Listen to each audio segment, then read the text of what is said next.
वाल्मिक कराडवरून बीडच्या सर्वपक्षीय नेत्यांनी मंत्री धनंजय मुंडे यांचा राजीनामा मागितलाय।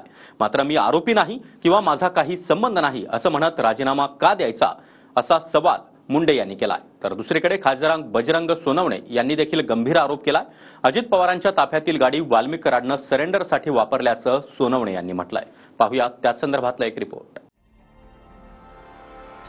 तेव्हा मंत्रिमंडळाचा पहिला आखला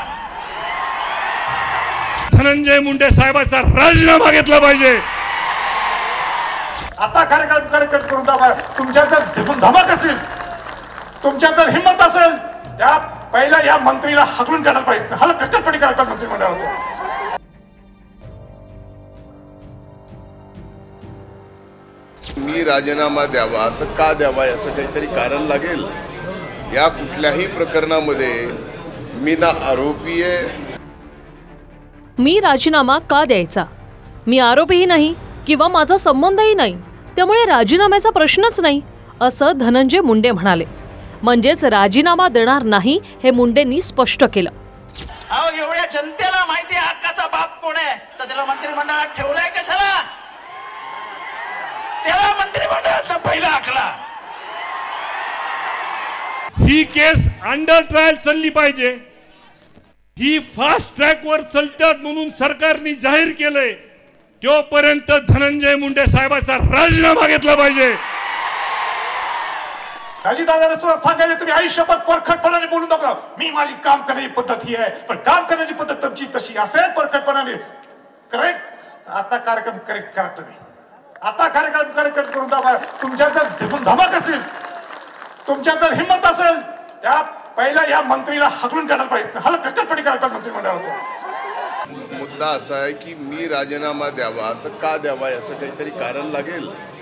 या कुठल्याही प्रकरणामध्ये मी ना आरोपी आहे, ना माझा या प्रकरणाशी कुठलाही अर्थार्थी संबंध आहे। आता या प्रकरणामध्ये आऊचा भाऊ करायचा आणि कुणाचा तरी राजीनामा मागायचा, अशा पद्धतीनं माझा राजीनामा काही जण मागतायत। त्यांचं मागण्याचं समाधान आहे, खूप आहे। ते गुन्हेगार आहेत, त्यांनी खून केलाय म्हणून नाही राजीनामा मागते। खून कोणी केला आणि त्याच्या मागे कोण आहे हे जर शोधायचं असेल तर त्यांचा राजीनामा गरजेचा आहे। उद्या जिथे चौकशी चालू असेल तिथे जाऊ शकत नाहीत का? हे जाऊ शकतात आरामात, फिरत गेले, झालं, चौकशी संपली। कारण का तिथे गेल्या सगळ्या पोलिसांना उभं राहावं लागेल। अरे साहेब आले असं आहे की सगळंच क्रोनॉलॉजी बघितली, म्हणजे कसं घडत आलंय, तर आपल्या बरोबर लक्षात येतं की एवढे आता कसं काय बोलायचं सुचतंय। सरपंच संतोष देशमुखांच्या हत्या प्रकरणावरून थेट आरोप वाल्मिक कराडवर होते आणि हाच वाल्मिक कराड मंत्री धनंजय मुंडेंचा खास माणूस आहे। त्यामुळे मंत्रिपदावरून दूर करा अशी मागणी होते। मात्र सीआयडी, एसआयटी आणि न्यायालयीन असा तिहेरी तपास असल्यानं माझा मंत्री म्हणून दबाव असू शकत नाही असं धनंजय मुंडे म्हणालेत। एक लक्षात घ्या, म्हणूनच हा तपास सीआयडी कडे दिलेला आहे। हा तपास न्यायालयीन पण होणार आहे, त्यामुळं त्या तपासाशी कुठल्याही प्रकारचा प्रभाव मी मंत्री म्हणून राहून होऊ शकत नाही। म्हणूनच या ठिकाणी सीआयडी, एसआयटी आणि न्यायालयीन ह्या तिन्ही प्रकारच्या चौकशा या ठिकाणी चालू आहेत। एका खंडणी मागणाऱ्या गुन्हेगाराबरोबर या राज्याचे मंत्री ज्यांनी गोपनीयतेची शपथ घेतलेली आहे, असा मंत्री जर तिथं थांबत असेल तर मंत्री म्हणून घ्यायला सुद्धा ते लायबल नाहीत असं माझं मत आहे। राजीनाम्यावरून धनंजय मुंडेंनी भूमिका स्पष्ट केल्यानंतर आता विजय वडेट्टीवारांनी अजित पवारांच्या मौनावरही बोट ठेवले। अजून धनंजय मुंडेंवर अजित पवार शांत का? धनंजय मुंडेंची विकेट घेऊन छगन भुजबळांना मंत्रिमंडळात एंट्री देणार आहेत का, असं वडेट्टीवार म्हणालेत। ज्यावेळेस मुंडेंच्यावर त्या दुसऱ्या कुठल्या बाईनी आरोप केला, दुसऱ्या बायकोनी, त्यावेळेस अशा प्रकरणामध्ये वैयक्तिक कोणी पडू नये असं म्हटलं गेलं। पण आत्ता मात्र अजितदादा धनंजय मुंडेंच्या सगळ्या चारही बाजूने आरोप होत असताना शांत बसलेत, तर मला वाटतं कुछ तो गडबड है। कदाचित अजितदादांच्या चुप्पीवरून मुंडेची विकेट काढून टीममध्ये भुजबळांचा समावेश करण्याची शक्यता किंवा विचार अजितदादांच्या डोक्यात आहे का, हा प्रश्न गेल्या 4 दिवसापासून आम्हाला 5 दिवसापासून पडतोय. त्यावर अजित पवार मुंडेंच्या प्रकरणात अजिबात बोलत नाही. शरद पवारांच्या राष्ट्रवादीचे बीडचे खासदार बजरंग सोनावणेंनी वाल्मिक कराडवरून आणखी एक गौप्यस्फोट केलाय. 22 दिवस फरार राहून 31 डिसेंबरला वाल्मिक कराड पुण्यातल्या CIDच्या कार्यालयात सरेंडर झाला. त्यावेळी वाल्मिक कराडनं जी गाडी आणली तीच गाडी अजित पवारांच्या ताफ्यातली होती. अजित पवार मस्साजोगला आले तेव्हा त्यांच्या ताफ्यातल्या गाडीनं वाल्मिक कराड पुण्यात आला, असा दावा सोनावणेंनी केला.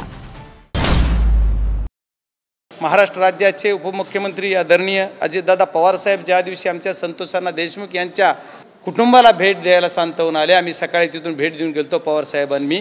त्याच्यानंतर ज्या दिवशी ते आले, शनिवारी 16 तारीख होती बहुतेक, 16 तारखेला शनिवारी, त्या दिवशी त्यांच्या ताफ्यामध्ये असणारी गाडी जी होती त्याच गाडीमध्ये हा आरोपी तिथं जाऊन सरेंडर होतोय. याचा अर्थ काय?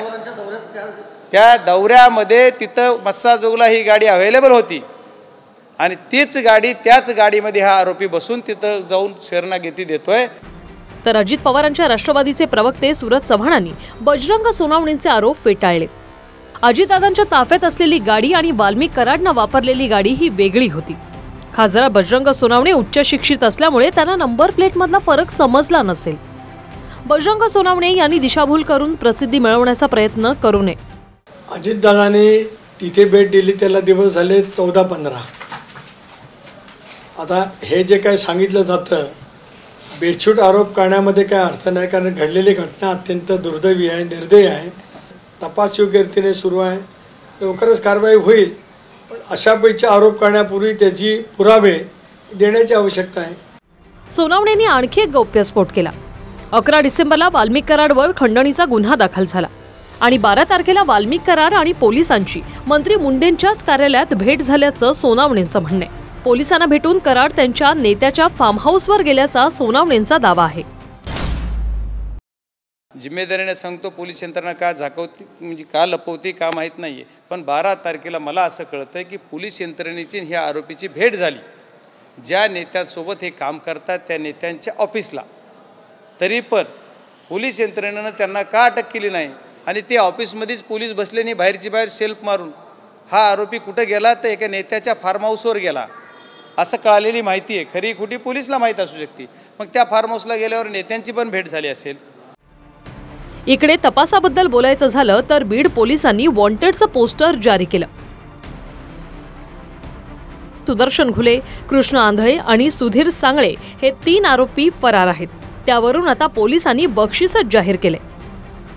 वरील छायाचित्रांमधले आरोपी खुनारसारखा गंभीर गुन्हा केल्यापासून फरार आहेत. त्यांना पकडण्याचे शर्थीचे प्रयत्न पोलीस दलाकडून सुरू आहेत. नागरिकांना आवाहन करण्यात येतं की वरील आरोपींचा ठावठिकाण्याची कोणतीही माहिती मिळाल्यास कळवा. माहिती देणाऱ्याचे नाव अत्यंत गोपनीय ठेवण्यात येईल व योग्य बक्षीस देण्यात येईल. बाकीचे उरलेले आरोपी लवकरात लवकर अटक होईल. मी स्वतः ह्याचे मागे लागेल. आमच्याकडून किती टाइम मागता तुम्ही? किती दिवस मागता तुम्ही? 10 दिवस, 15 दिवस, 20 दिवस? सांगा आम्हाला, टाइम सांगा. तुम्ही म्हणता तेवढं आम्हाला टाइम. 4 दिवस आधी म्हणले होते, आता महिना झालाय. 10 दिवस, 10 दिवसाच्या नंतर आम्ही आत्मदहन करणार. वाल्मिक कराडनं सरेंडर केलं असलं तरी 3 आरोपी फरार आहेत आणि 10 दिवसात फरार आरोपींना पकडू असं आश्वासन बीडचे SP नवनीत कावत यांनी दिलंय. आता आरोपींना फरार जाहीर करून नागरिकांचीही मदत बीड पोलिसांनी मागितली आहे. विनायक डावरूंसह कृष्णा सोनारवाडकर, TV9 मराठी, बीड.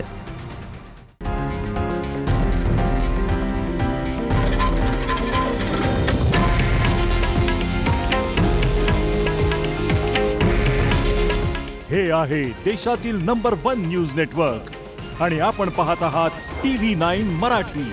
काळजी तुमची, हित महाराष्ट्राचं.